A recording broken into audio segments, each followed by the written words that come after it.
The Poltergeist Curse, whoa. Terror beyond the cameras. Based on real stories. Not all terror comes from fiction.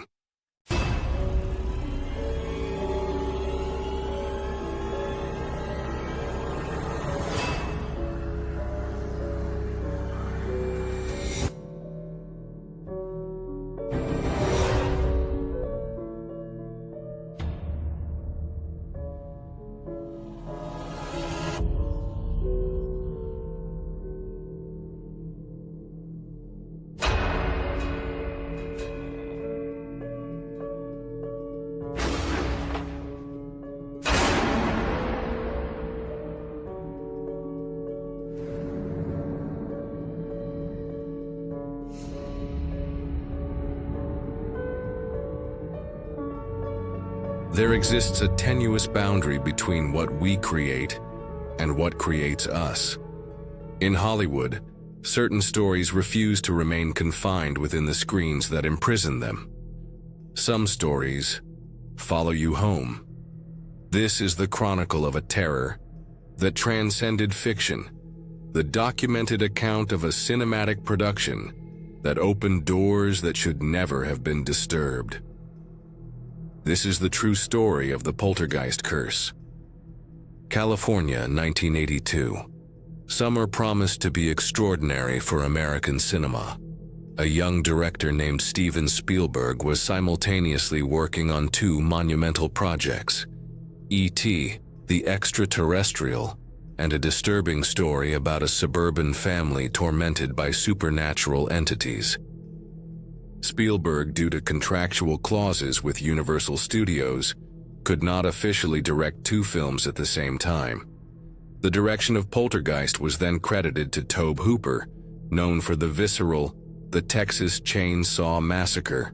The E film related the story of the Freelings, a typical American family whose suburban dream is corrupted when their home is invaded by malevolent spirits that kidnap their youngest daughter, Carol Ann, into a spectral dimension.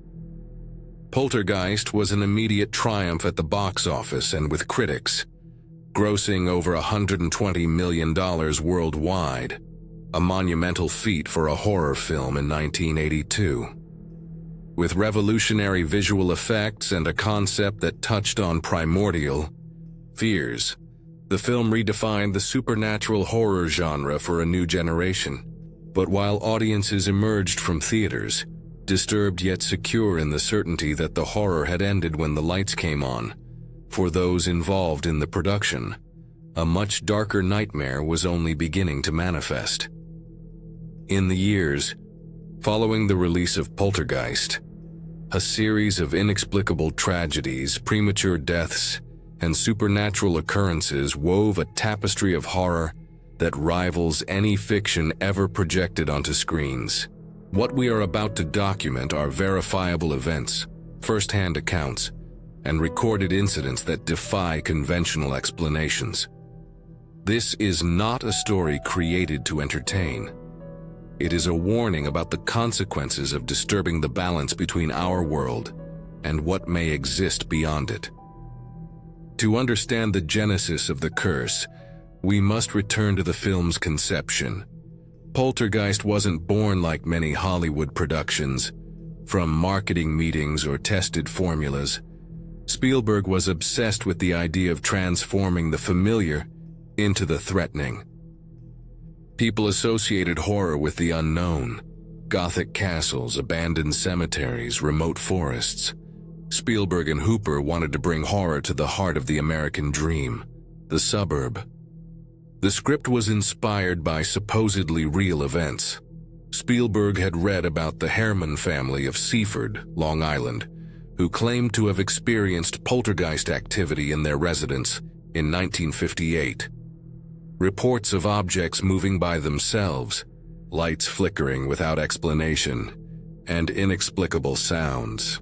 What few know is that Spielberg incorporated elements from other real haunting stories, including the Amityville case, creating an amalgamation of documented paranormal events in his script. It was as if he were building a magnet for supernatural energies, gathering elements from multiple real cases into a single narrative. In later interviews, crew members revealed that during the pre-production phase, unusual events were already beginning to occur.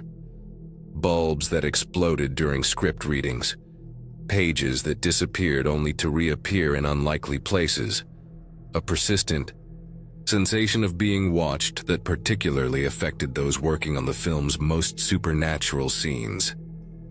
Craig Reardon, the special effects makeup designer, noticed something disturbing from the beginning. The script contained details about funeral rituals and mortuary practices that few laypeople would know. It was as if someone or something had inspired certain passages of the text. But the true catalyst, the moment when many believed the door between worlds was opened, occurred during preparations for one of the film's most iconic scenes, the pool sequence. To create the effect of cadavers emerging from soaked ground, the production needed skeletons. Realistic replicas would be expensive and time-consuming to manufacture. It was then that someone suggested a disturbing alternative. Craig Reardon, in charge of practical effects, sought a company that supplied real skeletons to medical schools. He acquired several complete bodies, genuine human remains, for a fraction of the cost they would spend on synthetic models. JoBeth Williams, the actress who played Diane Freeling, repeatedly dove into a pool filled with these skeletons. The bones were coated with artificial mud and decorated to look like decomposing bodies. Williams didn't know, during filming, that she was swimming among authentic human remains. JoBeth Williams, in interview. When they finally told me, I was horrified. I filmed for days surrounded by people who once lived, breathed, loved, and were now being used as props. Something about it seems deeply wrong, almost sacrilegious. In virtually all ancestral cultures, from ancient Egypt to Native American traditions, from Oriental rituals to Celtic beliefs, disturbing the rest of the dead is considered a serious violation, a spiritual transgression with tangible consequences. Many traditions speak of anchors, physical objects that can bind spirits to the material plane. The skeletons, already removed from their original resting places for educational use, were now submerged in artificial waters, covered with synthetic substances, illuminated by powerful reflectors, manipulated to simulate a horror that, ironically, they may have ended up manifesting. And then, the reports began.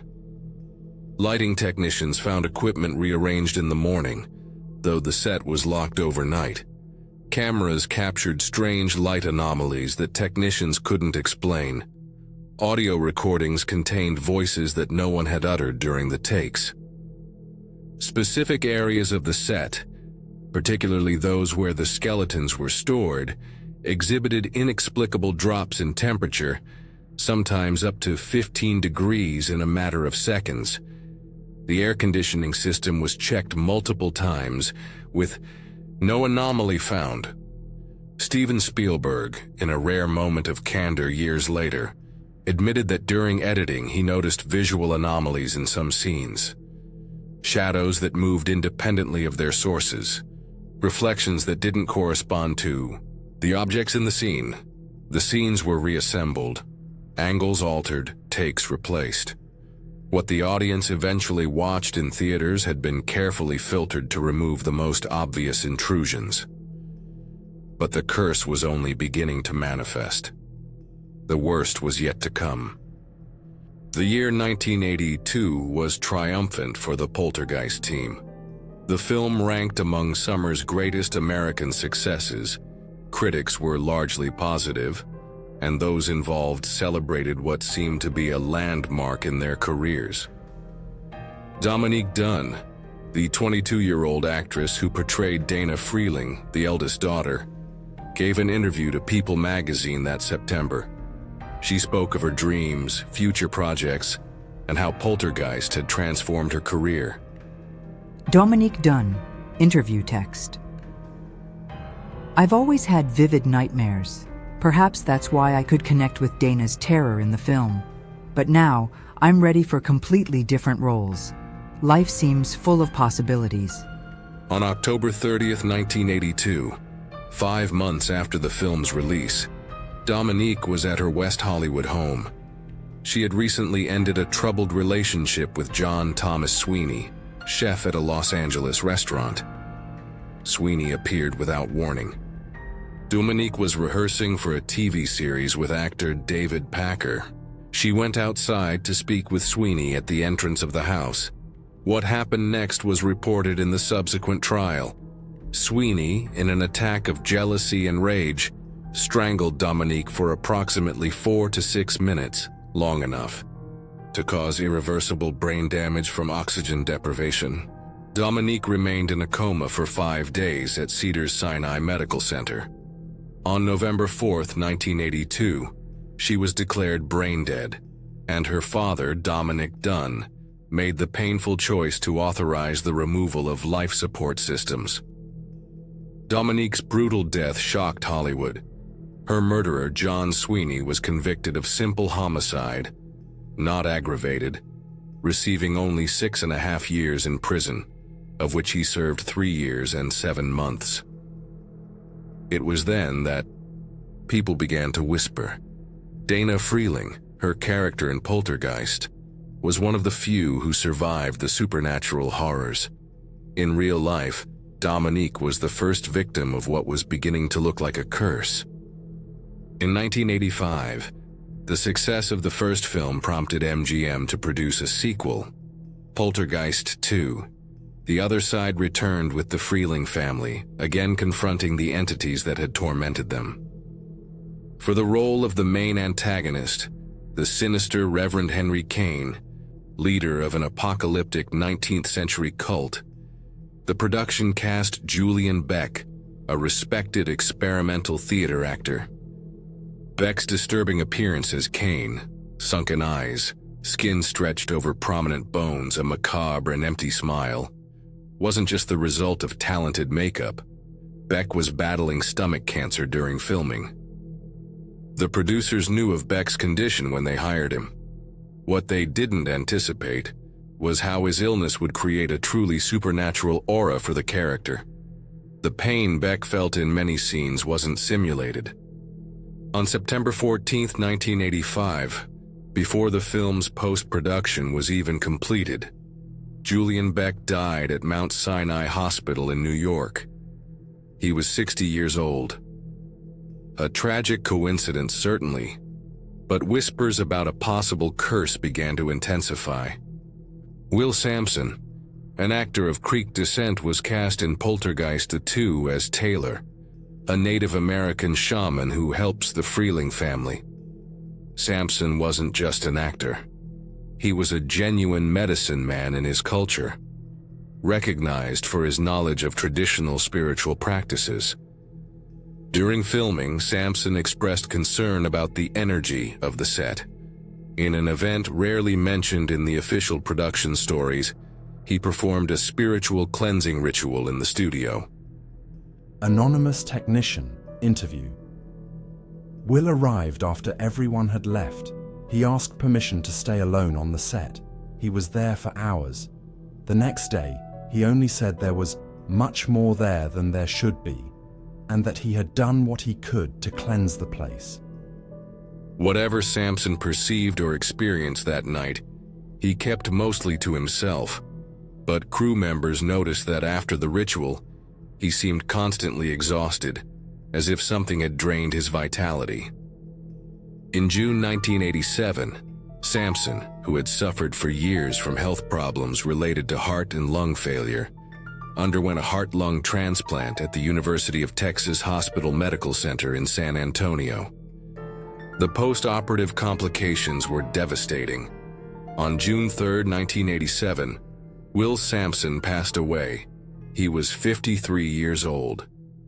3 actors, 3 deaths, all within a few years after involvement with the Poltergeist universe. But it was the fourth death, the most devastating, that definitively solidified the belief in the Poltergeist curse. Heather O'Rourke was only 6 years old when she was discovered by Steven Spielberg while visiting MGM Studios with her mother. Her ethereal appearance, penetrating blue eyes, almost white blonde hair, and her innate ability to project both innocence and unease made her perfect for the role of Carol Ann Freeling. Her line, "They're here," became one of the most memorable quotes in horror film history.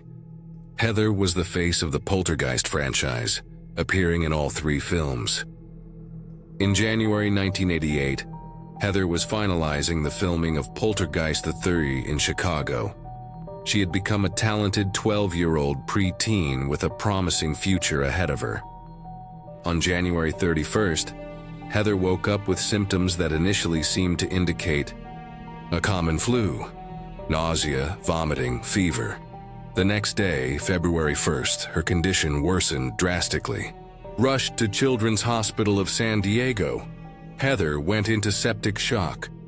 Doctors discovered she was suffering from acute congenital intestinal stenosis, a condition that severely narrowed her intestine, but had never been diagnosed, and intestinal obstruction had resulted in a massive infection. Despite the medical team's efforts, within hours, Heather's body began to fail. At 2:43 in the afternoon of February 1, 1988, Heather O'Rourke was declared dead on the operating table. She was only 12 years old. The impact of Heather's death was profound. Poltergeist III was unfinished, with some scenes still to be filmed. The production decided to continue, using a stand-in filmed from behind to complete the remaining sequences. The film was dedicated to her memory, but for many, the damage was done. The Poltergeist curse had claimed the life of its most recognizable symbol, a child whose character had been threatened and kidnapped by supernatural forces in fiction, only to succumb to a premature and unexpected death in reality. 4 actors, 4 deaths, all before age 60, 2 of them involving children. Statistically, the probability of so many premature deaths in a relatively small cast in such a short period is extremely low. So low that it defies purely rational explanations. That's when the question began to be asked more insistently. What had been awakened during the production of Poltergeist? Beyond the documented tragedies that afflicted the main cast, a web of inexplicable occurrences surrounded the production and all involved, extending far beyond the boundaries of the filming set. JoBeth Williams, who portrayed Diane Freeling, reported a series of disturbing incidents during and after filming. The most persistent involved the paintings and photographs in her personal residence. JoBeth Williams, in interview. I began to notice it after the first week of filming. I would straighten all the pictures before going to bed. By morning, they were all tilted again, not slightly misaligned, completely inclined sometimes. Almost horizontal. My husband thought I was joking when I mentioned it. Then he started noticing too. This pattern continued for months, even after filming was completed. And then, as inexplicably as it began, it ceased. Williams believes it coincided with the day she completed her final promotional obligation for the film. James Karen, who played real estate developer Mr. Teague in the first film, described an unsettling experience in his Los Angeles home. James Karen, reconstructed testimony. It was around 3 in the morning. I went to my office to retrieve a book. There was a Poltergeist script on the desk, an annotated version I had kept as a memento. When I entered the room, the script was open exactly to the scene where my character reveals he only moved the headstones, leaving the bodies buried beneath the Freeling house. The pages were turning slowly. No wind, no open windows. I closed the script and put it in a drawer. The next morning, it was back on the desk, open to the same page. Zelda Rubinstein, the medium Tangina Barons, had a history of psychic sensitivity even before being cast in the film. She told colleagues she felt an observing presence on set, particularly during scenes where her character attempted communication with the beyond. Zelda Rubinstein. There's a difference between the energy of a normal film set and what I experienced on Poltergeist. It was as if something was evaluating, testing the boundaries. In specific scenes, when I pronounced certain dialogues, I felt a pressure in my chest, as if something was reacting to the words. This had never happened in any other work. Technicians reported consistent anomalies with electronic equipment. Cameras that functioned perfectly would fail only during specific scenes, invariably those with greater supernatural content. When the same cameras were tested immediately afterward, no defect was found. Steven Spielberg never publicly discussed these incidents, but a production assistant who worked directly with him reported a particularly disturbing occurrence during the editing of the first film. Anonymous assistant. We were reviewing takes of the scene where Carol Ann is sucked into the closet. The footage was normal, then suddenly the image froze. Not like equipment failure, the film continued rolling. But the image itself was static, and then slowly, only Heather's figure began to move while everything else remained frozen. Spielberg ordered the take to be isolated and never mentioned the incident again. Oliver Robbins, who played son Robbie Freeling, had a disturbingly real encounter with the toy clown during one of the film's most iconic scenes. Oliver Robbins, in interview years later. It was a choreographed scene.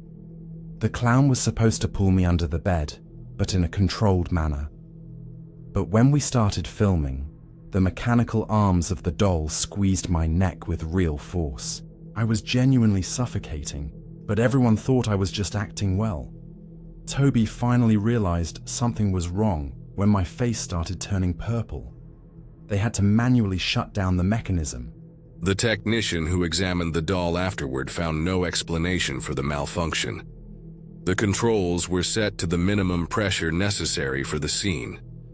Even more disturbing, when the crew returned the next morning, the doll had been found in a different position from how it had been stored. The special effects handler swore he had placed it inside a locked box.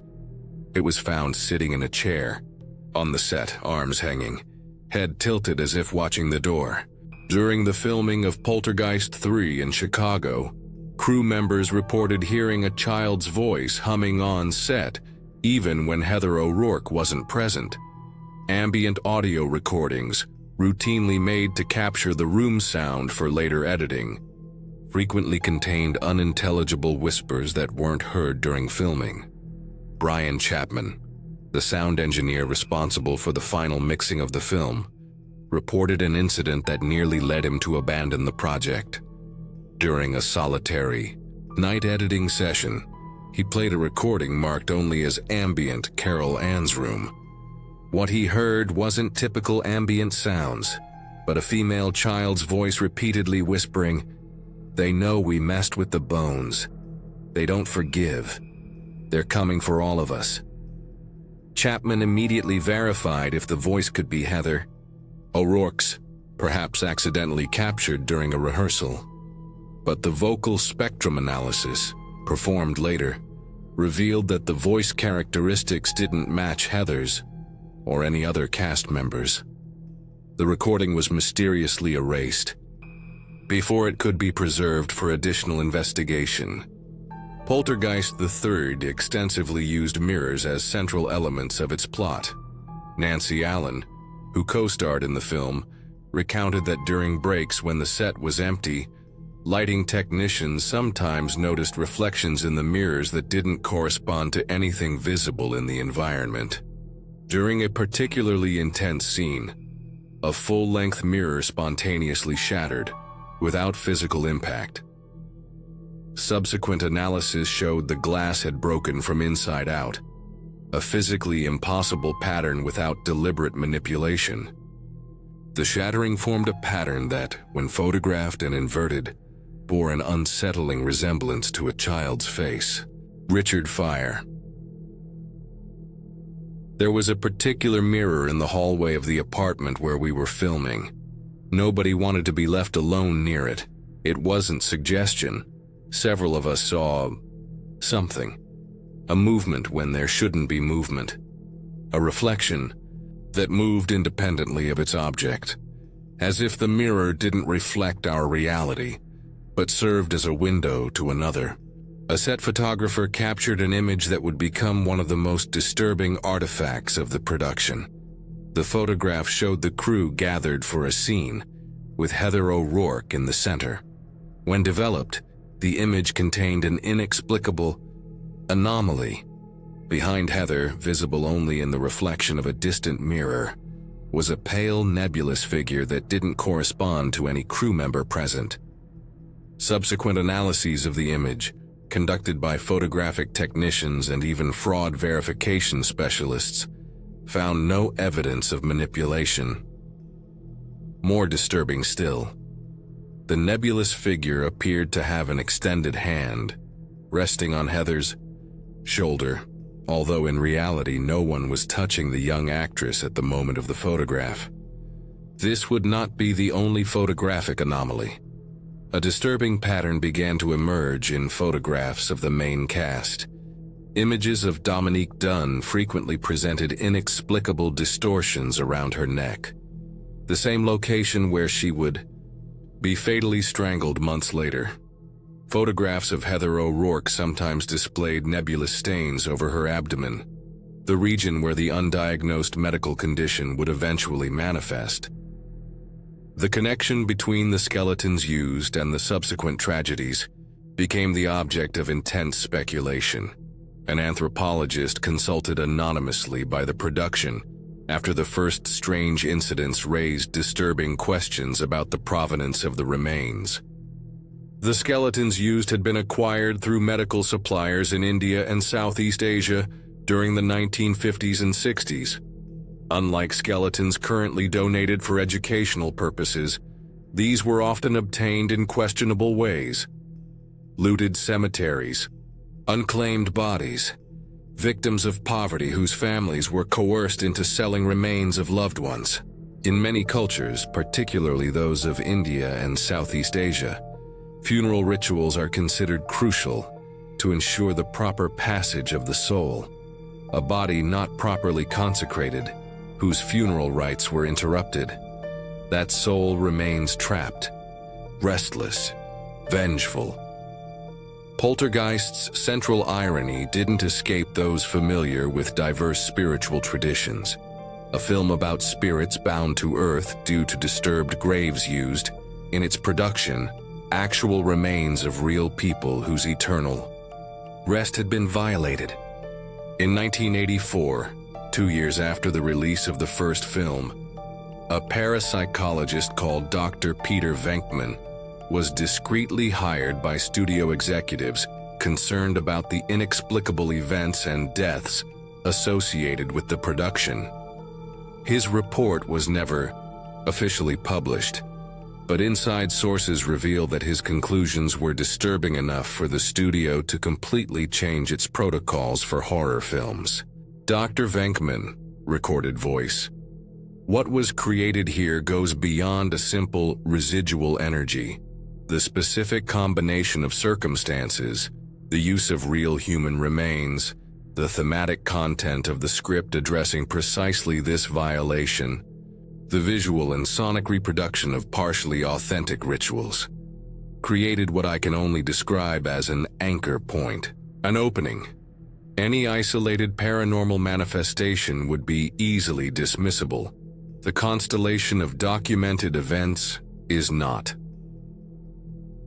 After the deaths of Heather O'Rourke and Will Sampson, the original skeletons used in the first film were finally cremated and had their ashes consecrated in a private ceremony conducted by spiritual leaders from various traditions. Too late, perhaps, for those who had already been affected by the curse. Surviving cast and crew members rarely discuss their experiences publicly. When they do, it's with reluctance and visible discomfort. Craig T. Nelson, who played Father Steve Freeling, abruptly canceled an interview in 2013 when the subject of the curse was mentioned. Before removing his microphone and leaving, he murmured, "Some doors once opened never fully close." The atmosphere on set after Heather's death was one of palpable mourning, mixed with silent terror. Gary Sherman, the director of the third film, later reported that during the final filming, those using the stand-in instead of Heather, the most inexplicable events of the entire production occurred. Equipment functioning perfectly would suddenly fail. Lights would explode during crucial scenes. In one particularly disturbing take, when the camera moved to film the stand-in's reflection in the mirror, what briefly appeared in the image wasn't the stand-in, but what seemed to be Heather's face looking directly at the camera. The take was immediately discarded, and according to reports, the original negative was destroyed at the request of studio executives. The film was released in June 1988, dedicated to Heather's memory. It was a commercial and critical failure, as if the production itself had been emptied of life. The story of Poltergeist and its supposed curse places us face to face with questions that transcend the rational. At the intersection between coincidence and causality, between superstition and discernible pattern, emerges a disquieting inquiry about boundaries that perhaps we should not cross. There are sacred places in all cultures, invisible frontiers between the world of the living and what exists beyond. When these limits are violated, whether through ignorance or arrogance, something responds, something that exists at the margins of our perception, watching patiently. The use of authentic mortal remains in Poltergeist wasn't merely an economic decision. It was a fundamental transgression, a desecration that echoed the film's central theme, as if the fictional narrative had created a complete circuit with reality, forming a resonance point where boundaries dissolved. The history of the skeletons used in the film remains nebulous. Some were acquired from India, a country with strong spiritual tradition and rigid funeral rituals. Others came from China, where ancestral worship forms the core of millennial beliefs. In both cultures, disturbing the dead is considered a grave violation that incites spiritual vengeance. For decades, a shadowy trade in human remains supplied Western medical schools and collectors. Many of these bodies were obtained without consent, stolen from graves or acquired through questionable intermediaries. Each skeleton carried with it an interrupted story, a non-consensual post-mortem journey. The macabre irony is inescapable. In a film about a family tormented by spirits bound to Earth due to the desecration of their mortal remains, the production used precisely real human remains whose final rest had been equally disturbed. Fiction and reality intertwined in an impossible knot to untie. Statistically, the probability of so many premature deaths in a relatively small cast in such a short period is extremely low. So low that it defies purely rational explanations. Other Hollywood productions carry similar reputations.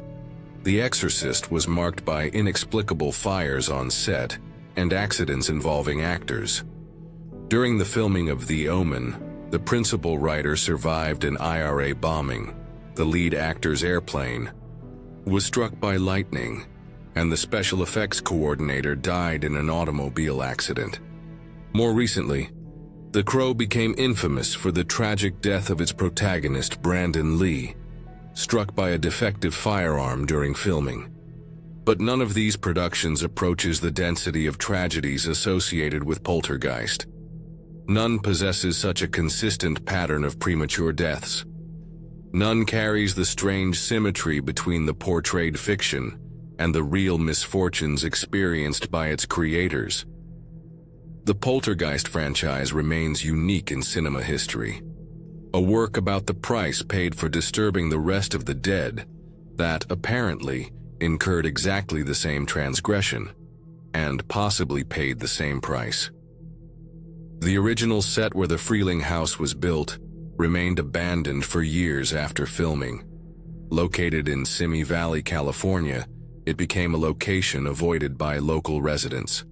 Reports of inexplicable lights, strange sounds, and an oppressive sensation of being watched proliferated. In 1996, 14 years after the film's release, a developer attempted to develop the area.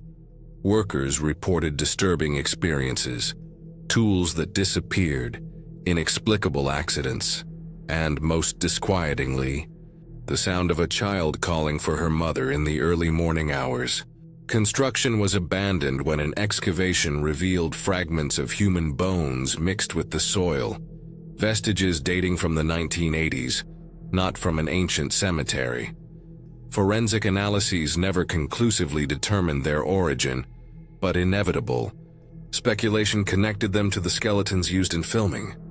Replicas of the original television used in the film became macabre collectibles. Aficionados of supernatural objects and horror cinema memorabilia pay small fortunes for them.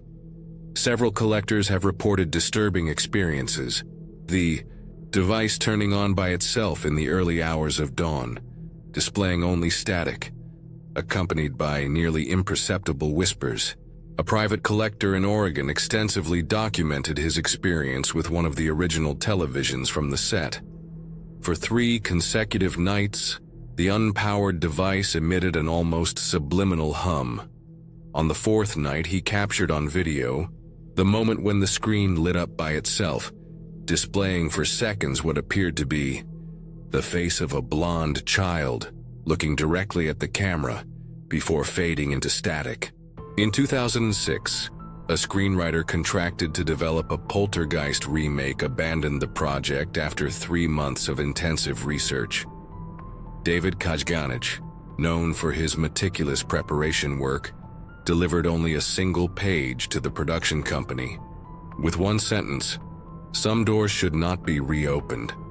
He refused to elaborate publicly, citing only irreconcilable ethical issues as reason for his departure.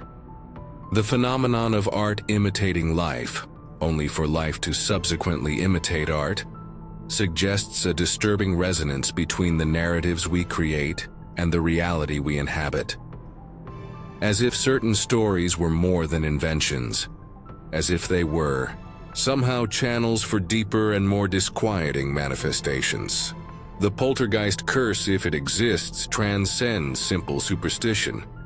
It represents a more complex phenomenon, the moment when the fabric separating fiction from reality becomes so thin that energies from both sides can transit freely. The eye-dry skeletons used in filming weren't mere props. They were receptacles of interrupted stories, lives whose endings were disturbed, and when they were incorporated into a narrative about this same violation, the desecration of the dead, a complete circuit was created, a door was opened. We will never know with certainty if the deaths of Dominique Dunne, Heather O'Rourke, Julian Beck, and Will Sampson were mere tragic coincidences or manifestations of something more sinister. What we know is that their stories remain intertwined with a larger narrative, a warning perhaps about the dangers of blurring the boundaries between the fictional and the real. In a memorable scene from the original film, the medium Tangina Barons warns, "Don't go into the light." Perhaps her real warning was much deeper, an alert about the forces we summon when we play with the boundaries between worlds, whether through a cinema screen or in the stories we tell ourselves about life after death. Eternal rest is not just a spiritual concept, it is an act of fundamental respect that transcends religions and cultures. When that rest is disturbed, whether by fictional builders constructing over unremoved cemeteries or by filmmakers using real mortal remains as props, something responds. Those who were struck by the supposed poltergeist curse can no longer tell us their stories. But through the coincidences, patterns, and inexplicable events surrounding the production, they may have left their own warning, a whisper from the frontier between our world and the next. Whenever we watch Poltergeist today, we aren't merely observing a fiction. We are witnessing the result of an accidental experiment, a moment when Hollywood inadvertently crossed an invisible line and awakened something that perhaps should have remained dormant. The next time you watch this horror classic, observe carefully the pool scenes. Those aren't studio-manufactured props. They are the remains of people who once lived, loved, and died. People whose final rest was disturbed for our momentary distraction. And perhaps just as Carol Ann Freeling sensed the presence of those from the other side before anyone else, perhaps you too will feel something watching back. That was The Poltergeist Curse, Terror Beyond the Cameras, another episode in our Hollywood Urban Legends series, where we explore the shadowy stories that hide behind the luminous screens. If this journey through the haunted backstage of one of horror's greatest classics fascinated you, don't miss our other episodes about the curses of The Exorcist, The Crow, and the Blair Witch Project. Help us unearth more macabre Hollywood secrets by leaving your like, sharing with friends who appreciate horror stories based on real facts, and subscribing to the channel to be notified when our next mystery is revealed.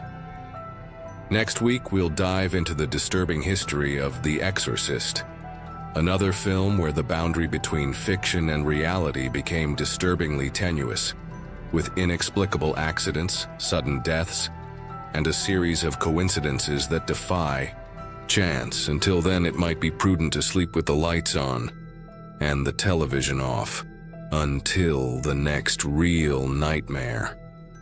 They're here. There are legends that are born of lies, but there are those that are born of truth. The difference is that when they are real, you never sleep easy again.